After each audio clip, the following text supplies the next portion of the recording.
pour a glass of craft beer, we can do this. Yeah. What's good, y'all? This is C-Certified Brewhead, and welcome to another edition of BML here on BAOS. This evening, ladies and gentlemen, I got some joints from our good mates at Microbrasserie Vox Populi here in Montreal. You might have caught our podcast with them, episode 103.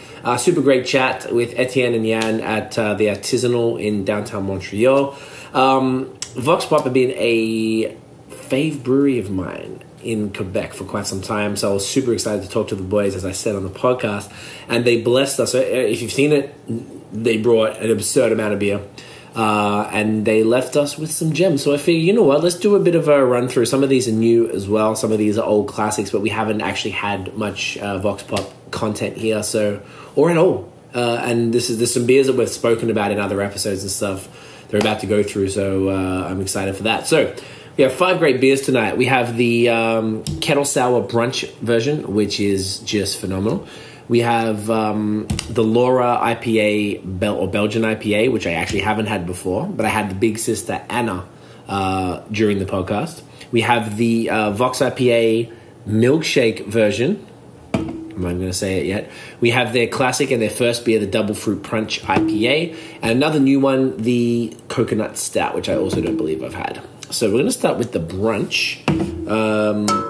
This particular beer is just spectacular. This is Tiff and I's go-to. So this is a 3% kettle sour with orange juice. Look at that. It just literally looks like orange juice, but not in a New England IPA way. Smells like a mimosa. Kind of like alcoholic orange juice. So, mate, get in you. Spectacular. So it's sour and fruity. It literally tastes like a beer mimosa. That's what we've always said about this beer. Yeah, sour, fruity.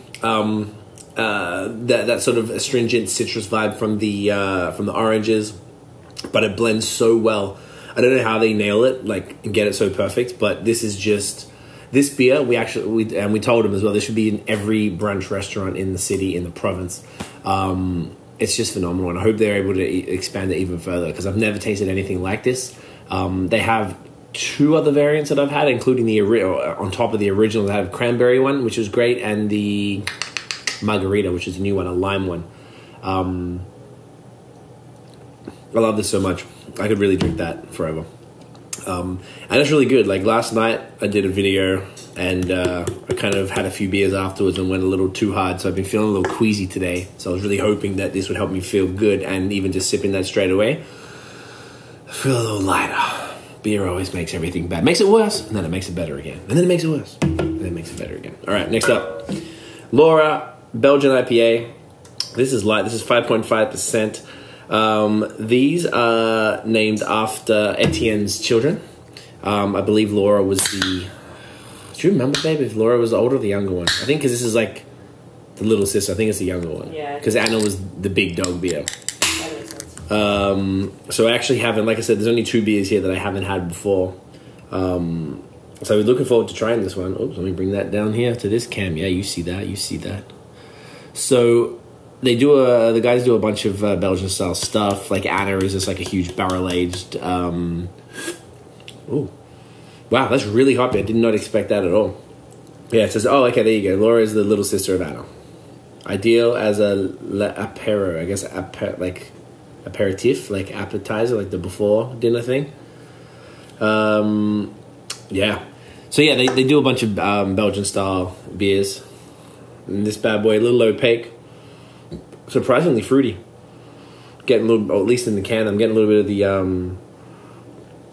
the Belgian banana and cloves type of thing. So getting in ya.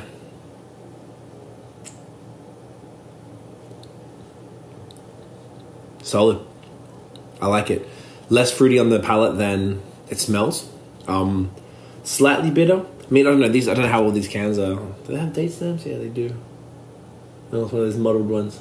I got these maybe a month ago.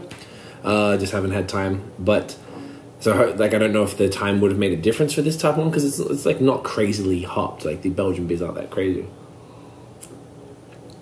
super smooth, super crushable. Maybe I was expecting a little more like punch from this, but I guess the point of it is supposed to be a nice, easy drinking Belgian beer. And then when you get to Anna, which is also super smooth for damn near or around the 10% mark, yeah, this is a great setup. I like this a lot. Yeah, I normally don't like the Belgians style beers too much these days. It's just not really to my taste profile. But I enjoy that because nothing's over the top. And it's a little fruitier than the average one. This bad boy, hashtag Team Lactose. Go follow at Team Lactose on Twitter. You know what it is. Me and Nate are taking it way too far. I was very, very satisfied to learn that the boys had made a milkshake IPA. This is their Vox Pop IPA. Is it Vox Pop or just Vox IPA? Oh, the Vox Pop, I was right. And they do variants of those. And the whole point, quick fun fact, of, Vox Populi means like voice of the people. And they actually started by making it a public decision. So they'll put a poll up on their Facebook, I believe. And, I've had a few variants of this. They've used different hops each time. So they'll have a poll to see which hop you want to use. And this time they ran with a milkshake. And this one, 6.5%. So during the episode, I did ask them if they were Team Lactose. Noah kept saying that they weren't. I think they just were sort of agnostic about it, which doesn't mean they're not. So relax. All right. Pretty relaxed nose. Nice and opaque right there as expected. Get in ya. Oh, yeah. Oh, that lactose just makes it perfect. Oh, gosh. It's fantastic.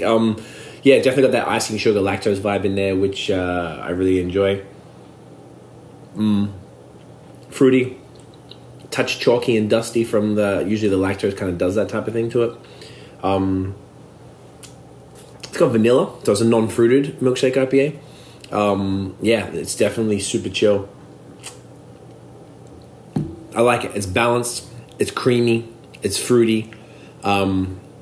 Gives you just that nice classic milkshake IPA feel, which I don't think is super common. Like, usually people would put all this extra stuff in them, so I enjoy that. That's great.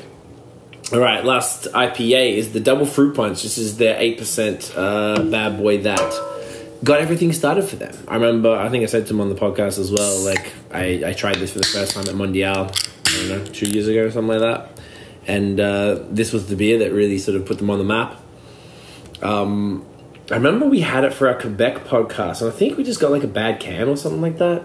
Because I remember thinking that I'm surprised that it wasn't super fire, but I think it was either old or something was going on, because I had it with the guys during the podcast, and I was like, oh, this is fantastic. So I'm not sure what happened there.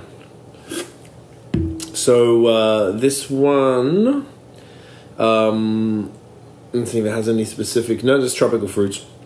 So it's not like a New England, it's not a West Coast or anything, it's just a nice fruity IPA. Slightly opaque once again.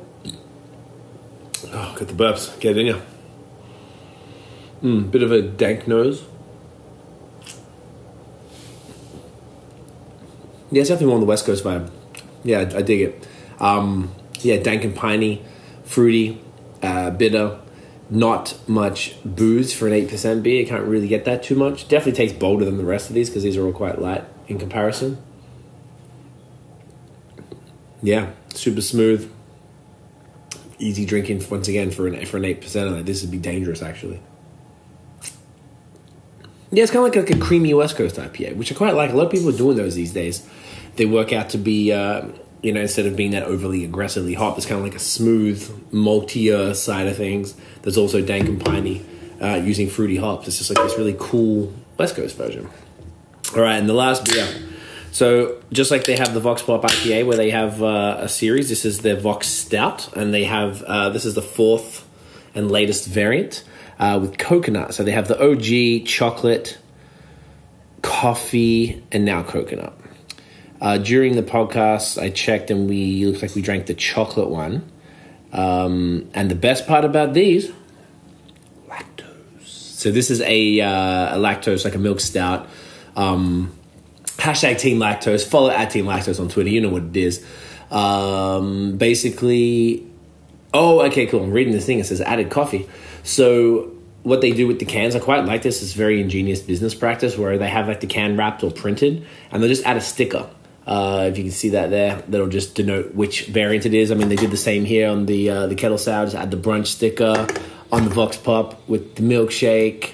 I've seen it before as well. I quite like that approach. It just makes sense. Particularly if it's like a temporary variant, you don't have to go and print a whole new can and stuff for it. So this is 5.5%. Ooh, nice. It smells nice and chocolatey. I love milk stouts, not even just because of the lactose thing, but like they're just nice because they're usually low ABV as well, which I quite enjoy. It means you can drink a little more. Get it in you. Fantastic. So smooth. Tons of coconut, which I love. Coconut is everything. I think they said they did it all themselves. Usually like breweries are doing this stuff by hand. It's crazy. Dark bit of chocolate. I feel like there's like a little coffee vibe. I mean, I know there's no coffee in this, but I feel like there's a bit of a vibe of it there. I'm pretty sure there's no coffee anyway, because it does say on the can, so I'm not sure if that meant that the coffee variant was the original one. I'm not too sure. Super smooth, yeah. It's fantastic. Could drink this one all night. That's even great in the summer because we had that in a boiling hot patio outside and it was fantastic with the chocolate version. So, yeah, guys, 5 completely different and totally fantastic beers. If you're in Quebec, I'm not sure what their distro's like outside of Montreal, but yeah, seriously, if you see any of these cans, like I highly recommend to get anything from Vox Pop that you see around. Yeah, I was about to say, should I pick a favorite? I mean, brunch is definitely, I would almost say brunch is still my favorite. They're all extremely well-made beers, and that one is just exceptional to me. But that's what I really like about these guys. They do all sorts of styles really, really well. Everything I'd ever tried from them, it's just been consistently good. And sitting down with them and just how, seeing how serious they take their business and their craft and their branding, and sort of, they merged with Glutenberg recently. Definitely worth checking the podcast out just to hear what they had to say, but super impressed with them, so I can't recommend them highly enough. So guys, if you enjoyed the video, mate, boom, smash a thumbs up, hit subscribe below, and hit the notification bell. Piff? Oh, dang. Sorry. It's okay, my bad. Your face is blocked because of the light here. So you know when the new drops. Follow us on social media at BAOS Podcast, and check out the long form audio. Spotify is where we're at, Apple Podcasts, and everywhere else you get your talkie media. Those are our 2 faves, so hit follow, review, rate, subscribe, all that stuff there. That is it, y'all. Thank you for watching. We'll see you in the next video, and as always, get in ya.